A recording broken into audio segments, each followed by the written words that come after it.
Good evening. आरंभ करिया plus two द्वितीय वर्षर राजनीति विज्ञान। आज आम 40टी संक्षिप्त उत्तरमूलक प्रश्न उत्तर डिस्कसन करिबा। आजिर टॉपिक रही भारत रे स्थानीय शासन।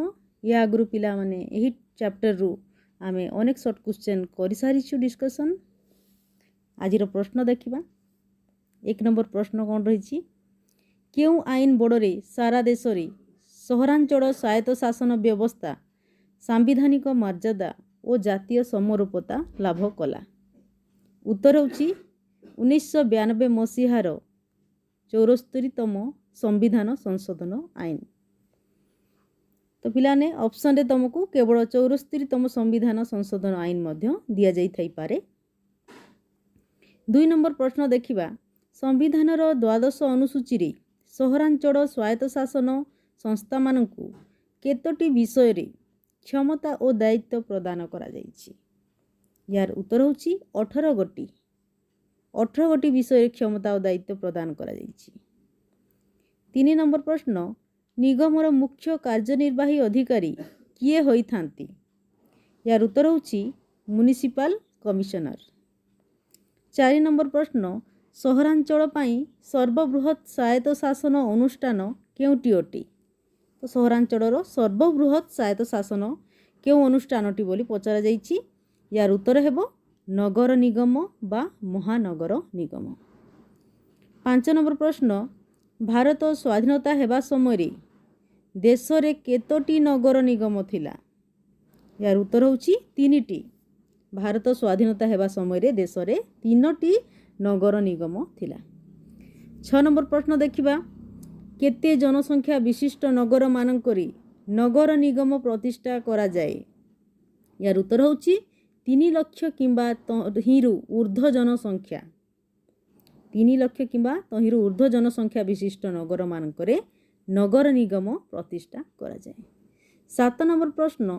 प्रत्येक वार्ड रु जणे लेखाएं काहाकू जनसाधारण द्वारा प्रत्यक्ष भावे निर्वाचन करा जाए?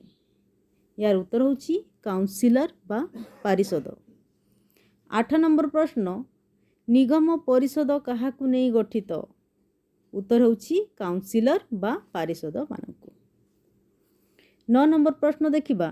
काउंसिलर बा पारिषद गण सेमानक मध्यरु जनकू डेस रूपे निर्वाचित करंती? उत्तर होची मेयर बा निगमपाल। 10 नंबर प्रश्न। संविधानर केउ धारा बोर्ड प्रति 5 वर्ष रे थरे पंचायत अनुष्ठान मानक पाई गठित राज्य अर्थ आयोग समस्त सहरांचल स्वायत्त संस्था मानकर आर्थिक स्थिति समीक्षा करे? उत्तर हेउची धारा 243I। 11 नंबर प्रश्न। अपेक्षाकृत क्षुद्र तथा मध्यम वर्गर सहरांचल निमंते थिबा स्वायत्त शासन अनुष्ठान को कौन कहा जाए? उत्तर हेबो नगरपालिका किंबा पौरपालिका किंबा म्युनिसिपालिटी।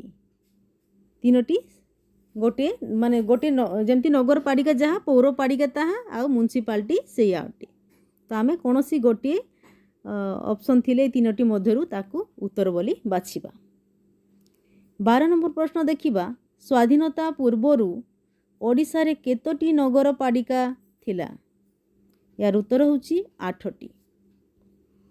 13 नंबर प्रश्न। केउ नगरपालिका राज्यर सर्वपुरातन नगरपालिका अटे जहा एबे नगर निगम रे परिणत होईछि? यार उत्तर होची ब्रह्मपुर। 14 नंबर प्रश्न। वर्तमान ओडिशा रे केतोटी नगरपालिका रहिछि? उत्तर होची 48टी। 15 नंबर प्रश्न। नगर निगम और नगरपालिका गुड़िक काहा आईन बोर्ड रे सृष्टि हुअंती? उत्तर होची राज्य सरकार। नगर निगम और नगरपालिका गुड़िक राज्य सरकारंको आईन बोर्ड रे सृष्टि हुअंती। 16 नंबर प्रश्न देखिबा। केते जनसंख्या थिबा सहर मानकरे नगरपालिका प्रतिष्ठा करा जाई पारिबो? उत्तर होची 25,000 रु 3 लाख मध्यरे लोक संख्या थिबा सहर मानकरे नगरपालिका प्रतिष्ठा करा जाई पारिबो। 17 नंबर प्रश्न।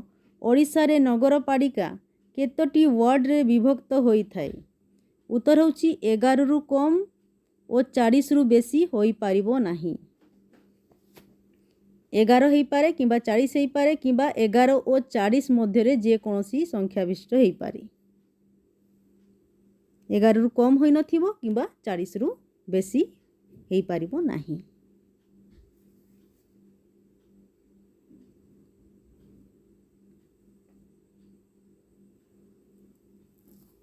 तो पिलाने एठी टिके डाउट रहंती पिलाने एई 17 नंबर प्रश्न रे। तो एटा जो ओडिशार नगरपालिका केतोटी वार्ड विभक्त होता है तो 11 रु नहीं कि आरंभ करी 11 12 13 14 करी आमर 40टा संख्या विशिष्ट सेतिकी संख्या रे वार्ड हेई पारिबो किंतु 11 रु कम हेई नथिबो आउ 40 रु बेसी हेई पारिबो नाही। 18 नंबर प्रश्न देखिबा नगरपालिकार स्वाभाविक कार्यकाल केते वर्ष? उत्तर होउची 5 वर्ष। 19 नंबर प्रश्न नगरपालिकार अध्यक्षक विरुद्ध रे आसीथिबा अनास्था प्रस्ताव केते भोट रे गृहीत हेले से निज पदवी बहिष्कृत हुअंती? यार उत्तर होउची 2/3। 20 नंबर प्रश्न देख प्रत्येक नगरपालिका निमंते राज्य सरकार काहाकू नियुक्त करंती? उत्तर होउची कार्यनिर्वाही अधिकारी बा एग्जीक्यूटिव ऑफिसर। 21 नंबर प्रश्न नगरपालिकार दैनंदिन कार्य परिचालना और परिषदर निष्पत्ति गुड़ी को किए कार्य परिणत करती? उत्तर होउची कार्यनिर्वाही अधिकारी। 22 नंबर प्रश्न नगरपालिकार कार्य गुड़िक केते भागरे विभक्त? उत्तर होउची 2 भागरे विभक्त। गोटे रहिला बाध्यतामूलक कार्य एवं अन्यटी होउची इच्छाधीन कार्य। 23 नंबर प्रश्न देख प्राथमिक शिक्षा व्यवस्था नगरपालिकार क्यों कार्यर अंतर्भुक्त? एटा होउची पिला माने यार उत्तर हेबो बाध्यतामूलक कार्य। 24 नंबर प्रश्न जन्म और मृत्यु पंजीकरण नगरपालिकार क्यों कार्यर अंतर्भुक्त? यार आंसर होउची बाध्यतामूलक कार्य। 25 नंबर प्रश्न देखिबा परिवहन और गमनागमन सुविधा नगरपालिकार क्यों कार्यर अंतर्भुक्त? एटा होउची यार उत्तर इच्छाधीन कार्य। परिवहन और गमनागमन सुविधा होउची नगरपालिकार इच्छाधीन कार्य। 26 नंबर प्रश्न किए पौरपालिकार आर्थिक स्थिति समीक्षा करे? उत्तर होउची राज्य अर्थ आयोग।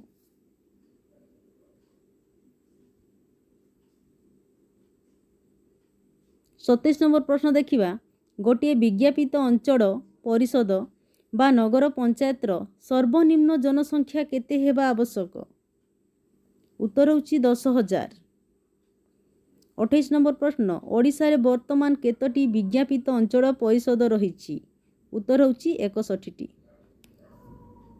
29 नंबर प्रश्न विज्ञापित अंचल परिषदर वार्ड संख्या केते?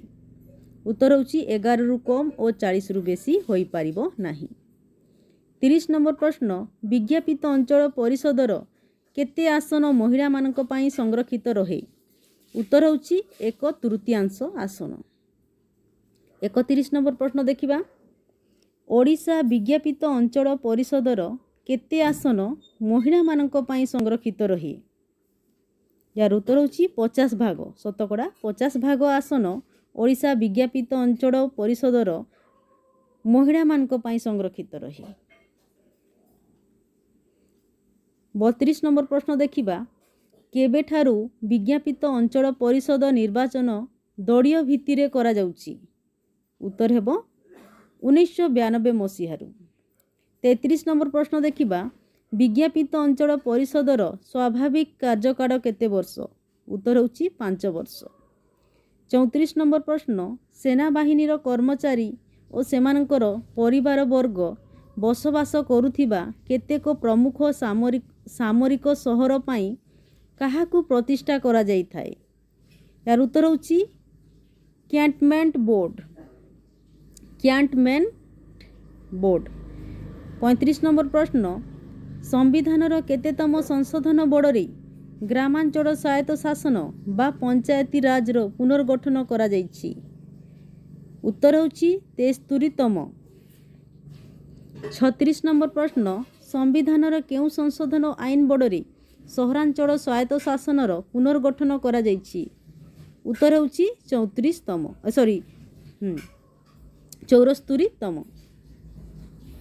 ତମର ଏଇଠି 35 ନମ୍ବର ପ୍ରଶ୍ନ ଥିଲା ସମ୍ବିଧାନର କେତେତମ ସଂଶୋଧନ ବଡ଼ରେ ଗ୍ରାମାଞ୍ଚଳ ସ୍ୱାୟତ୍ତ ଶାସନ ବା ପଞ୍ଚାୟତି ରାଜର ପୁନର୍ଗଠନ କରାଯାଇଛି? ଏଇଟା ଥିଲା 73ତମ। ଆଉ ସହରାଞ୍ଚଳ ପାଇଁ ଯେଉଁ ସ୍ୱାୟତ୍ତ ଶାସନ ସୃଷ୍ଟି କରାଯାଇଛି ଏଇଟା ହେଉଛି 74ତମ। ତ ସମ୍ବିଧାନର 74ତମ ସଂଶୋଧନ ଆଇନ ବଡ଼ରେ ସହରାଞ୍ଚଳ ସ୍ୱାୟତ୍ତ ଶାସନର ପୁନର୍ଗଠନ କରାଯାଇଛି। ଏଇଟା ମନେ ରଖିବ 74।